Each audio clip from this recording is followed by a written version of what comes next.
we could now establish a new theoretical limit, I think, up to almost 45% efficiency, right? So that's why it becomes such a big revolution, because all of a sudden, the possibilities for improving performance are so big. Silicon solar cells have been the backbone of the recent solar boom and will continue to be the driving force behind an energy transition with a high proportion of cost-effective solar power. Additionally, groundbreaking technological developments around silicon PV technology have led to significant efficiency gains. But what to expect from silicon solar cells in the coming years? Scientists and industry representatives will gather to discuss exactly that at the 15th SiliconPV International Conference on Crystalline Silicon Photovoltaics 2025, to be held in Oxford from 8th to 11th of April. Ahead of the conference, we spoke to both conference chairpersons to find out about the hot topics in silicon PV research and product development. Welcome to the Smartery podcast, a podcast for and with the creators of the new energy world. A world in which energy will be renewable, decentralized and digital, bringing together electricity, heat and mobility. Let us show you how we will get there and who will get us there. I'm excited to be talking to both chairpersons of the SiliconPV conference. On the one hand, Sebastian Bonilla, who is an associate professor of materials and has been researching semiconductor interfaces and its application to optoelectronic devices for 13 years already at the University of Oxford. And on the other hand, Matthew Wright, who is a Marie Curie postdoctoral fellow in the Electronic and Interface Materials Laboratory.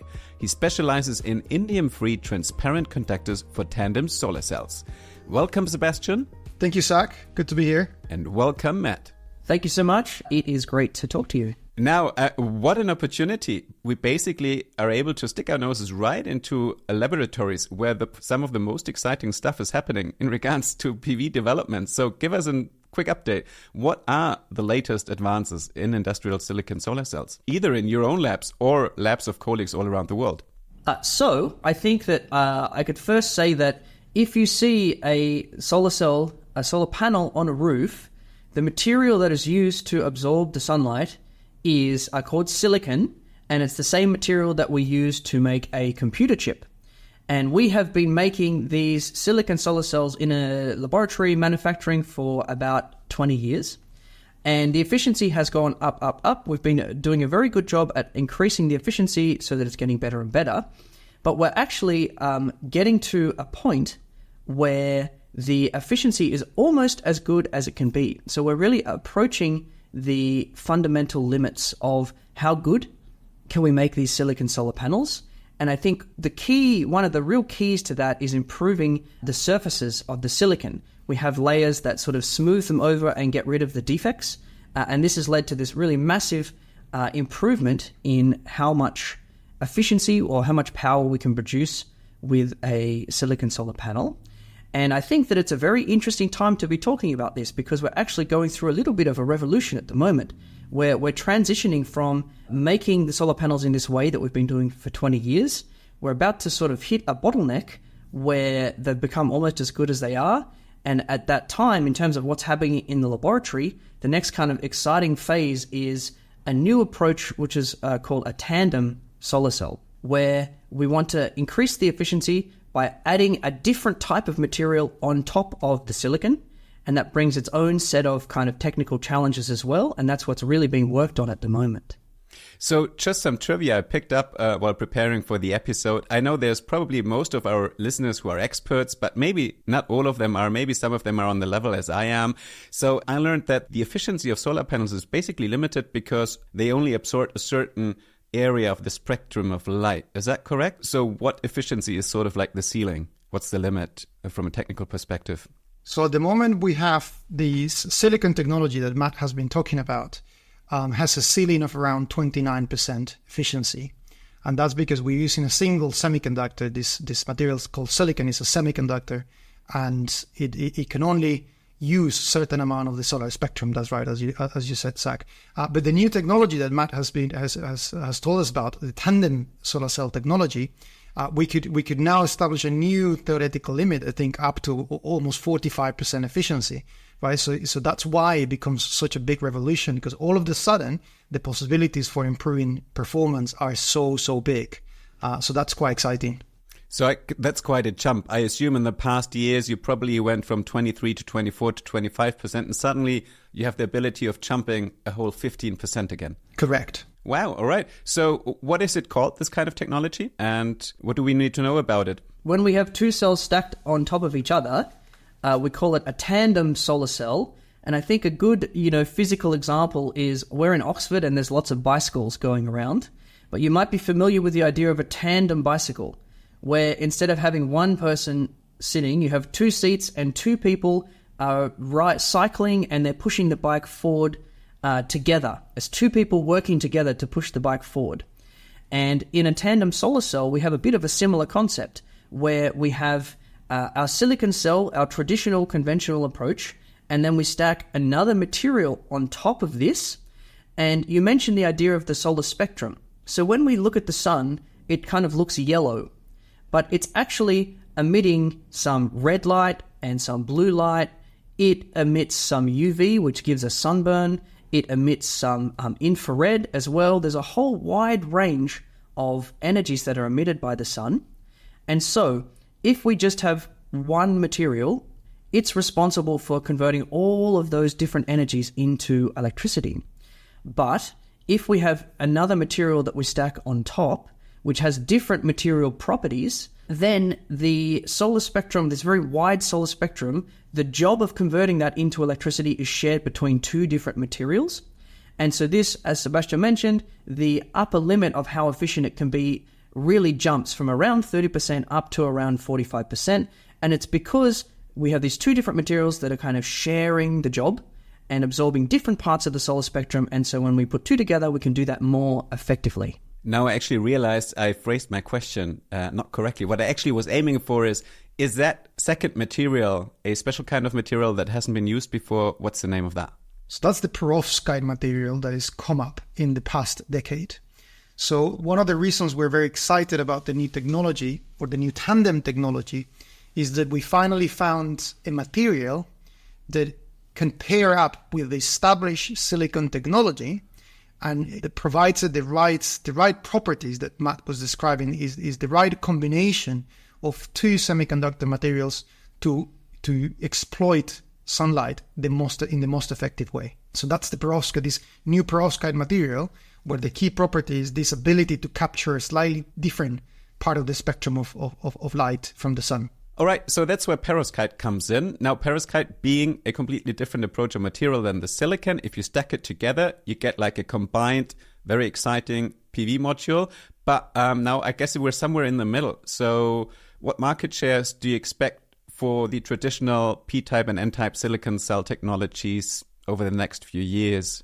So I think that at the moment, in the future, we will have these tandem cells, which have such promise for high efficiency.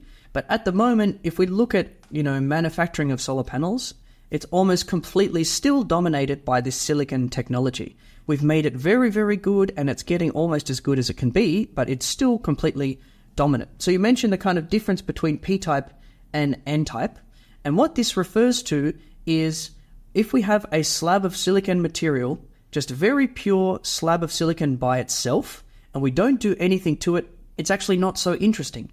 The conductivity of that material is very low, and so we can't really make a solar cell just from a slab of silicon. And so what we have to do to improve the conductivity is we add extra dopant materials, which can add additional carriers that can conduct the electricity. And there's two key ways that we can do that. So one way is to add extra electrons relative to silicon, and that's what is called N-type silicon. An alternative approach is to put some stuff in that has less electrons compared to silicon, and that's what is called P-type silicon. And over the last maybe 15 years, there's been this kind of real battle about which is the best way, which is the best approach. And I think, from 2014 or 2010 until 2020, everything was completely dominated by P-type silicon. And then we saw a very abrupt shift in recent times as things moved towards N-type. And now in 2024, N-type is completely dominant. Will it stay dominant? How long will it stay dominant in regards to tandem cells coming up? Do you have a time frame? I think it's very difficult to put, time frames. And I think one thing I'd like to mention there is that within the PV industry, when we look at the type of silicon we use or the type of architectures, all these different aspects, the reason it's very difficult to predict is sometimes things happen which, from a technical, scientific perspective, we have a breakthrough and then it makes a change. This is something that we could kind of predict and that makes sense. But then sometimes some serendipitous events happen which are very difficult to explain, but some very small thing can completely change the outlook. And, within a year, we can see these massive changes. And I think one really neat example of that is we spoke about the dominance of P-type wafers. Traditionally, we used a boron as the dopant for P-type, but in 2020, almost overnight, everything completely shifted to using gallium as the dopant. And the reason for this was not necessarily we had a technological breakthrough. It was actually related to a patent that was held for using gallium to make these silicon wafers. The patent expired, and then overnight everything completely shifted. So there's so many layers to understanding how things are going to change in the future. We have a technical aspect of, these very scientific concerns about how do we get the best efficiency. But then there's a layer of economics. And then there could be a layer of, legal ramifications. And typically, if there are lawyers get involved in anything, it gets very complicated. And so I think it's very interesting to watch this space about how the technologies evolve, because there's so many moving parts and so many things that can cause rapid and sudden changes in the industry. I will only add to that the thing we've seen happen recently, I mean, if you look at the numbers that Matt just gave in terms of the years, it shows us that the industry can change just so phenomenally quick. Right? Although they're producing hundreds of gigawatts of panels per year, they can change the technology and the structures of the materials that they're using literally within a year. So it's almost like we can't predict, but it's exciting because if there is a really interesting development, whether it's technical, whether it's economic, whether it's certain materials becoming more expensive, then it will change.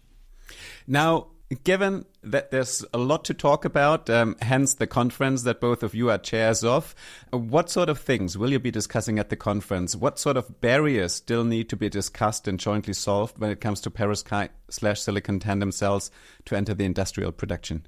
At the conference, we're taking a bit of a look into the future approach to the conference. And we're doing it in the sort of the period segments that we need to worry about. What are the challenges and developments that we need in the next year, in the next 5 years, and maybe in the next 10 years. So the conference will have the industry challenges that we have right now. How do we make silicon solar panels more efficient, cheaper right now? Then how do we grow that industry into the terawatt era, right? So we know that we need terawatt scale photovoltaic solar energy to make a dent on climate change. And we expect that the industry will grow to that size, but there will be different challenges when we grow to making many, many, many billions of these panels in industry. But then we also look at the long future. So this is the tandem technology, right? So we expect that to come into market in the 5 to 10 year timeline. Then we need to start worrying what are the key challenges that we need to overcome in order to make that technology viable. So we want to sort of look to the future and look at all of those challenges, both in the technical point of view, the systems point of view, the materials point of view, sustainability, and so on. Diving into the technical challenges or barriers that still need to be solved, what are the key challenges there or barriers? I actually recently attended the Tandem PV workshop a few months ago, and I think that there's a little bit of a shift that's undergoing at the moment. In the last 3 years, the race that people were in was how can we get the highest efficiency? And so that's a very sexy thing to say our company, our group has the world record efficiency. We have the highest efficiency. And by doing that, we went from 29% to 34% in about 2 to 3 years. We had these efficiencies that are better than a single silicon cell could ever be. But there was a very big emphasis at this recent workshop on the idea that it's nice to have the best efficiency, but it also needs to be stable. And so I think one thing that is a real push at the moment for manufacturers and for groups is to not just show we have this efficiency on one device that we measured once, but to be putting the solar cells outside, doing outdoor measurements, getting real world data of testing how these very high efficiency devices will behave if they're a commercial product. If we sell it to my mom, she's going to put it on her roof. She wants to know that it's going to last for a long time. And so now we're kind of going through a transition where we were racing to have the highest efficiency, but now we're racing to prove who has the best stability. And I think the context for this is that we've spoken about the idea that these silicon solar cells are currently completely dominant. Almost 100% of solar panels are silicon, and they are very, very stable. So if you buy a solar panel to put on your roof, it will have a warranty of 25 years as a minimum. We're seeing warranties up to 40 years now. And so there's a lot of advantages for silicon, which is why it's become so dominant. So basically, it sounds like this the PV module will probably be even more lasting than maybe the company itself. So with 40 years, you're like, okay, the PV module will still be there, but who knows if the company is around? Yeah.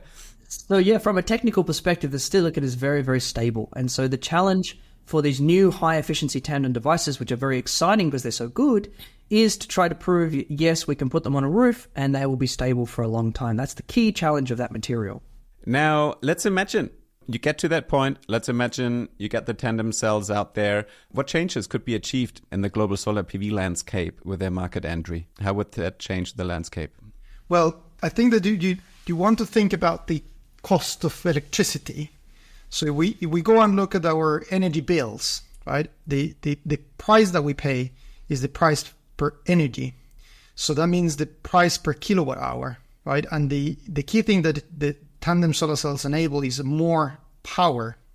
So that means that over a year, they will be able to generate far more energy than if they were a single semiconductor material.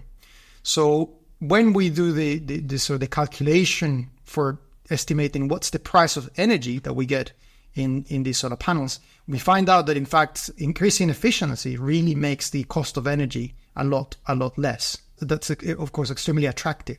So the most basic thing is simply we will get cheaper solar electricity in our homes. I think one point to add to that is that if you were to go and buy a solar system for your roof, you're buying the solar panels. That is part of the cost, but you're also paying for the cabling. You're paying for the frames that it's mounted on. You're paying for the inverter so it can connect to the grid.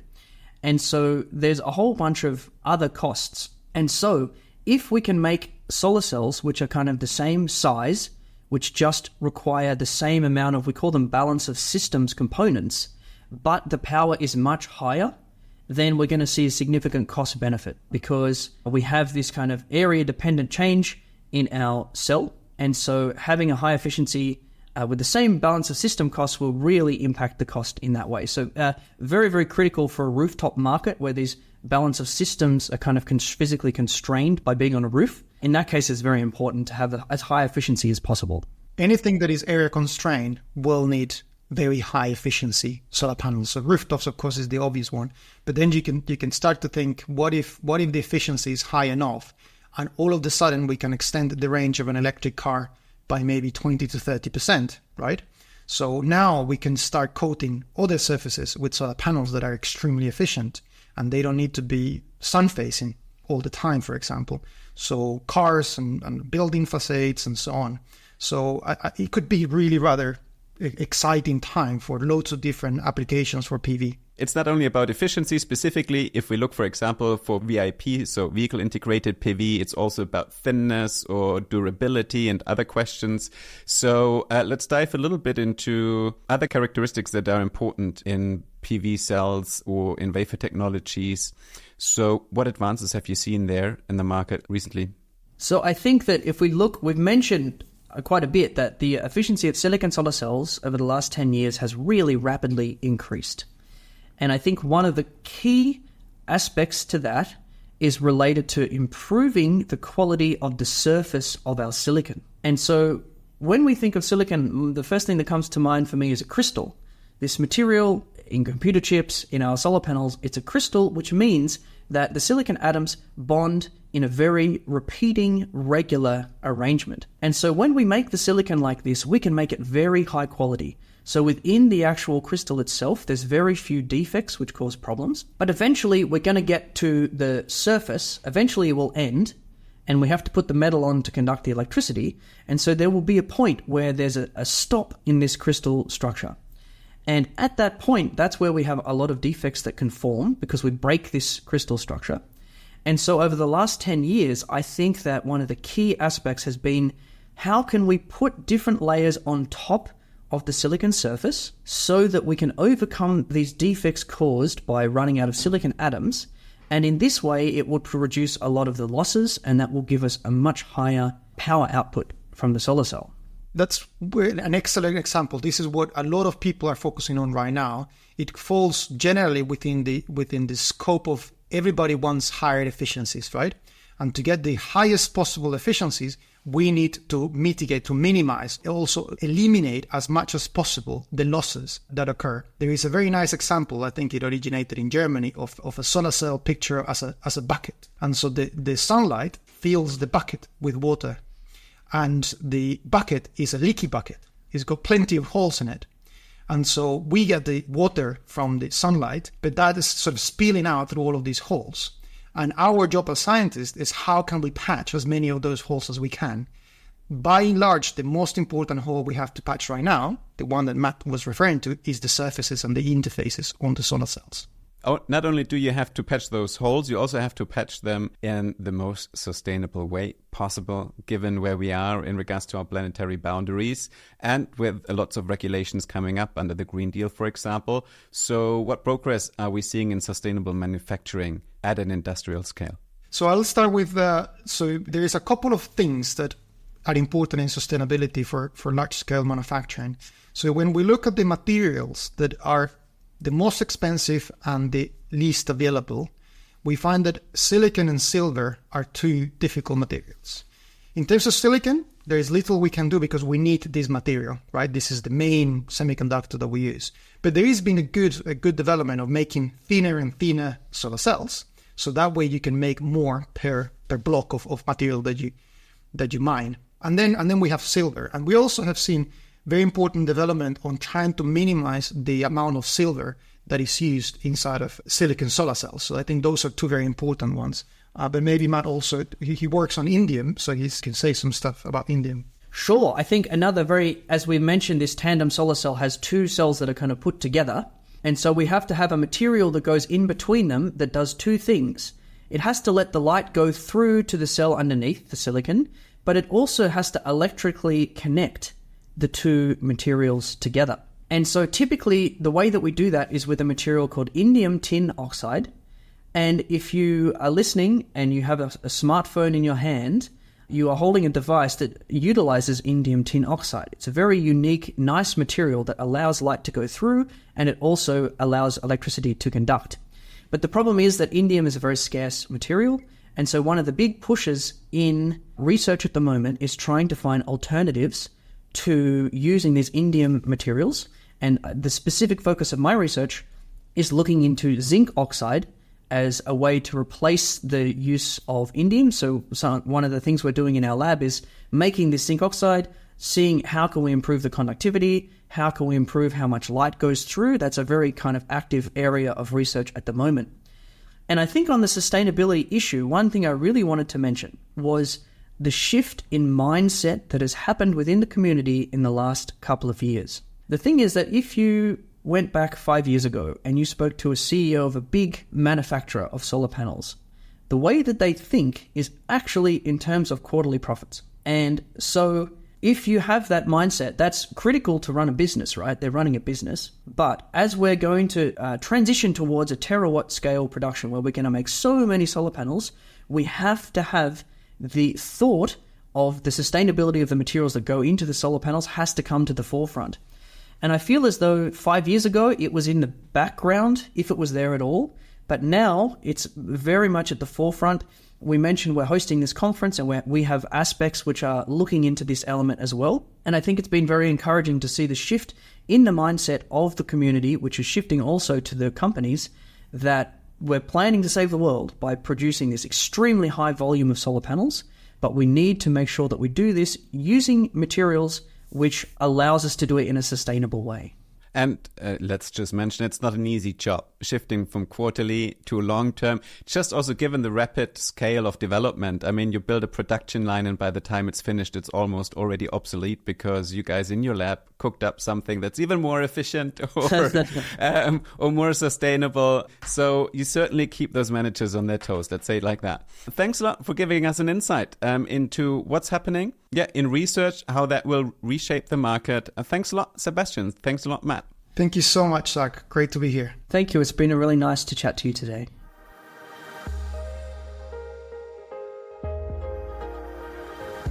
You can find out more about this topic or meet exciting people such as Sebastian or Matt live at SiliconPV conference taking place from April 8th to 11th in Oxford, UK.